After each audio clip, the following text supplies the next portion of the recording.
Guys, now let's get to another comeback win, and this happened on Monday Night Football. Going into the fourth quarter, the Chicago Bears led the Minnesota Vikings 17-6. Caleb Williams had Jaevon saying, "He's back. He's back. Here he is." And JJ McCarthy was not good. But yet, JJ McCarthy, trailing by double digits entering the fourth quarter, went up to his team's huddle and he said to them, "Is there any place that you'd rather be right now? Cool, calm, collected, composed."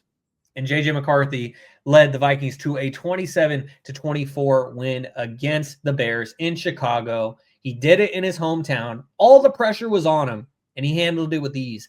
And I'm a diehard Ohio State fan. I don't like giving credit to any players that hail from the University up north, but it was deserved, Kevin. It was deserved in this game. You know, I would talk so much shit about JJ McCarthy, but in this game, he showed his moxie, and I really respect that because he had ice in his veins, and he outdueled Caleb Williams.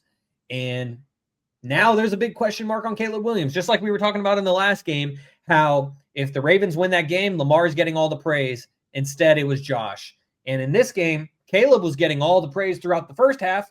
JJ McCarthy was throwing a pick six and getting bashed.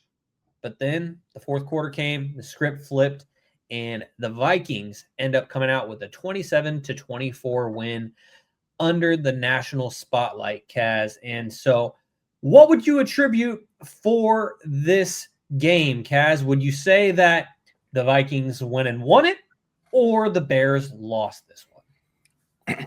Now, this one's a little bit different than the Bills-Ravens situation. And it's because of the talent of the teams. The Bears are not on the same galaxy as the Bills or the Ravens. So for them to do something like, I guess you could say, piss away this game, they do things like that. So let's go back to what I said about the 11-game series. The Bears probably piss away this game 7, 8 out of the 11 times. It's what their identity is, and this isn't really a jab toward Chicago, but let's just be honest. Like, if you look at the history in the last, I think, decade against the Vikings, I think the Vikings have beaten them or only lost to the Bears twice. So, it's one of those things where it's where there's a will, there's a way. They're not a very porous organization. We know that.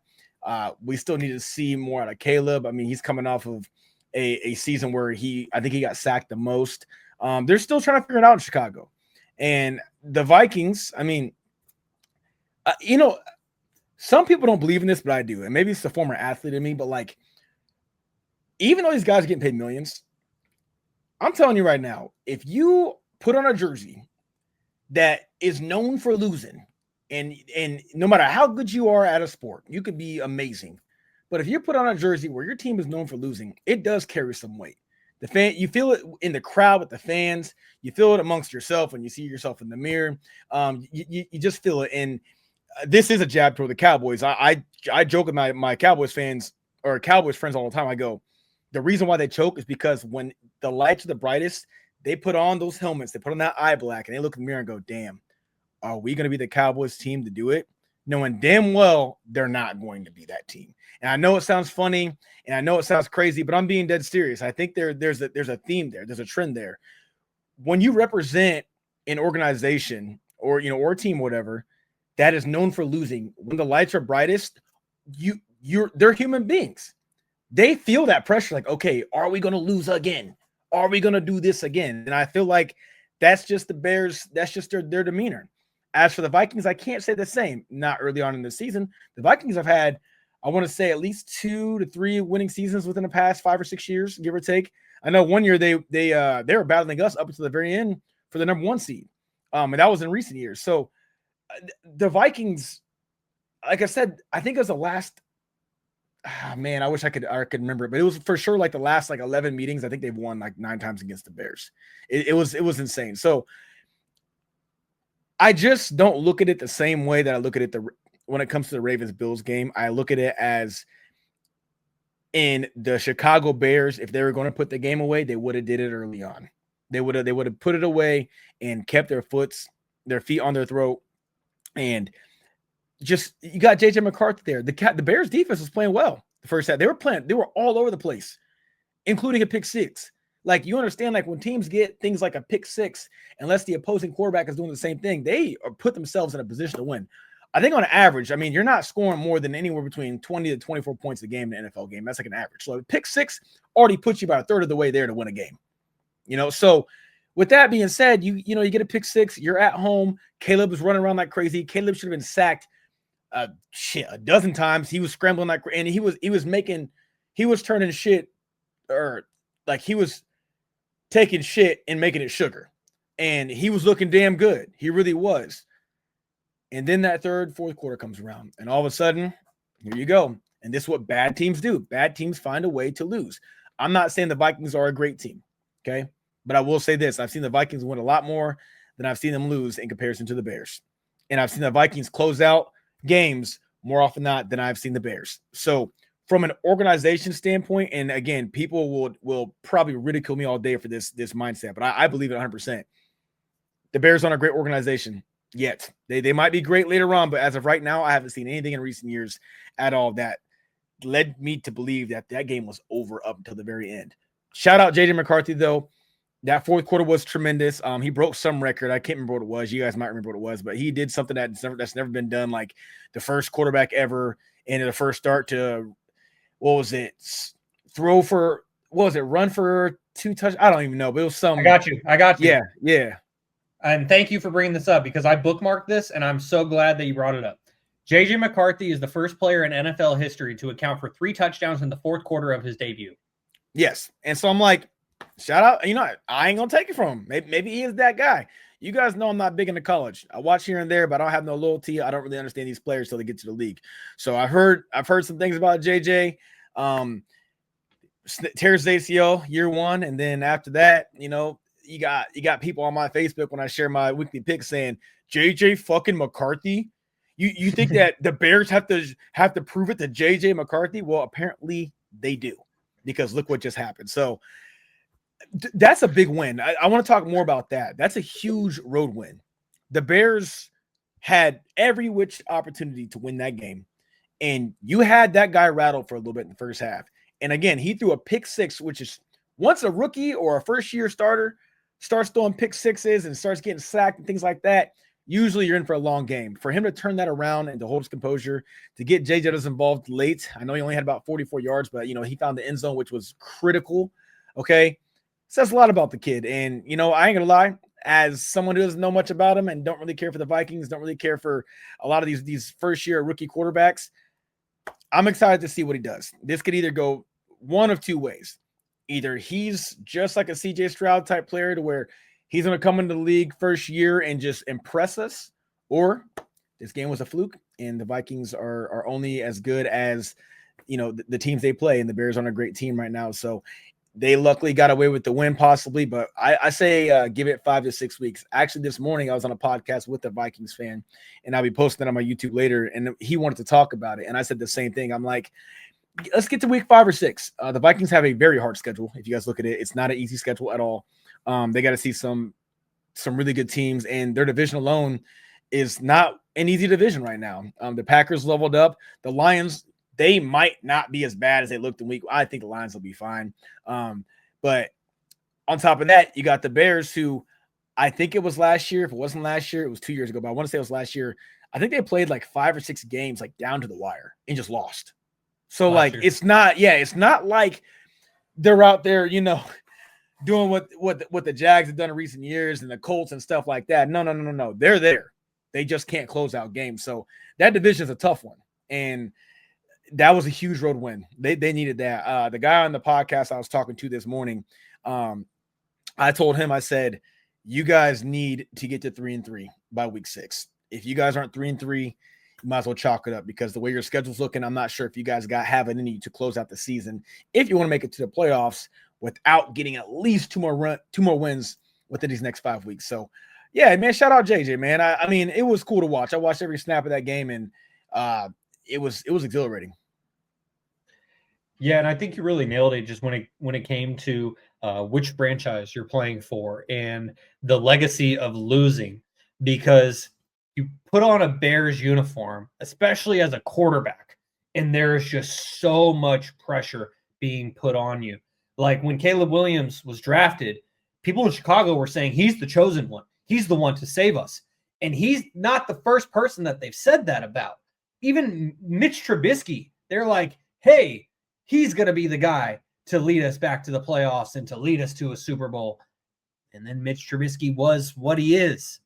Caleb Williams was a blue chip prospect. He came into the league as the unanimous number 1 overall pick. I was talking with my friend Keith, who's been on this podcast multiple times now, and he was saying, you know what? Like, they should have taken Jaden Daniels. And I was like, Keith, even with hindsight, like, every team still takes Caleb Williams number 1 in that draft.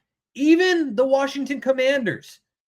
But yet, so far, a year and a game into it, it's looking like Jaden Daniels is the better pro so far. So that's something that's really interesting about this. And Kevin, before I get your thoughts on this Vikings-Bears game, I wanted to get to a couple of comments here. As on YouTube, Uncle Manny says, glad you're back, Kevin. Have a great show. And Cousin Marcellus says, cheers, fellas, to another week. We appreciate you, Marcellus. And now I just want to get to a couple comments from Instagram. I've had them going on the ticker at the bottom. As Terrence G says on Instagram, at Stats Over Politics, Skull! Then he says, Caleb not it. Apparently, J.J. McCarthy is Brady Jr., and a Super Bowl is incoming for the Vikings? I don't know, Terrence. I don't know about that one. See, now this is what they got. They got this. Come on, brother. Just take the dub. Just take the dub, man, and just take the dub. It's so funny because he's not the first Vikings fan I hear to say Brady Jr. And I'm just like, brother, I get it. You know, white man with Michigan. You know, I get it. I see it. I do. But it ain't that. So I know Shaun was going to pitch to me next, so I'm already going, so I'll just keep going. Alyssa has J.J. McCarthy on fantasy, so we were at the bar at the pool watching this game, so she wasn't paying attention. I was like, Alyssa, he threw his first touchdown. She goes, oh, my God. Who's it to? I said, the Bears. And she didn't really find that too funny. But J.J. McCarthy, man, came in there and did what he was supposed to do. You heard the coach after the game saying, this is the reason why you guys put a C on his chest. He's cool, calm, and collective. He's never too big. He's never too small. Those first 3 quarters, I was ready to turn the game off. I said, the Bears are just taking the foot off the gas. The Vikings can't do anything. 3 and out. And all it took was one Justin Jefferson gritty to change the whole game. But Cass did a really good job of elaborating on why the Vikings did this. Let's talk about the Chicago Bears, specifically Caleb Williams and Shaun's guy, Justin Fields. Caleb Williams is now 0-3 versus his draft class. He lost 18-15 to Jaden, 19-3 to Drake May, and then Monday night losing 27-24 to J.J. McCarthy in his first game ever. So he had a whole year ahead of him and still ended up losing this game. The last 8 games with Justin Fields under center for the Chicago Bears went 5-3, and they averaged 25 points per game. The last 8 games with Caleb Williams under center, 1-7, 17.5 points per game. But I'm not going to sit here and blame Caleb Williams because I'm sure we all remember Tyreek Stevenson waving by to the crowd before they threw the Hail Mary, and they go. So there's a lot of unfortunate things that play into that 1-7 record. But I remember a year ago today, we were all, the 3 of us plus Toddy, were on this podcast saying Caleb Williams has the best situation as a rookie. You know, you got DJ Moore, you got Keenan Allen, you got Rome Odunze, you got DeAndre Swift, you got the defense, you got everything you need. You should be successful, and it wasn't successful. If you guys have been watching this podcast for a long time, when Caleb was at USC, his seniors last year, Toddy said he was a top 15 quarterback without taking one NFL snap. So to see, you know, his career kind of play out the way it is, you can say, you know, he leads the league in overthrows since he's been in the league his past 2 years. There's a lot of things that they have to fix mechanically, but this team's going to be good.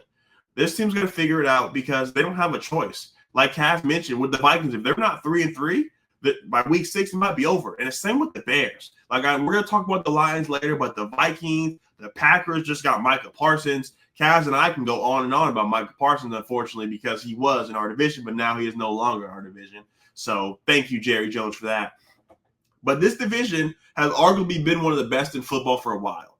Now that they legitimately have 4 playoff teams, Caleb Williams is going to have to go because, unfortunately, if he has another bad season, we could be talking about another Anthony Richardson situation where they bring in a guy to back him up.